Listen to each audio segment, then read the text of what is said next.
Ош шаарында мектеп мугалимин атып өлтүрүштү. Бул тууралуу жергиликтүү маалымат булактары жазып чыгышты. Маалым болгондой, маркум 1986 төрөлгөн. Ал Кыргыз-Өзбек университетинен программист адистигин алып чыгып, 2007-2010 жылдары Ош мамлекеттик юридикалык институтунда информатика мугалими болуп иштеген.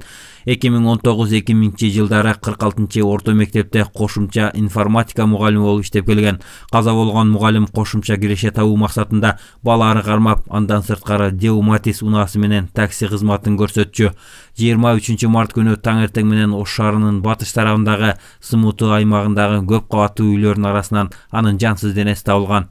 Маалыматка караганда, маркумдун денеси шаардын Көкүмбий көчөсүнөн табылган. Ал жөнүндө эртең менен саат 8 чамасында милицияга жергиликтүү тургундар кабар беришкен. Аны кароо учурунда денесинен уштуу буюмдун тактары табылган.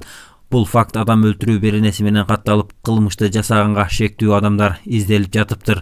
Кийинчерээк мугалимди атып кетишкени такталган. Маркум Акмал Бубаевдин артында 2 кыз, 1 уулу калды. Эске салсак, буга чейин 10 күн мурда Өзгөн шаарында да 2 адамды белгисиз адамдар атып өлтүрүшкөн болчу.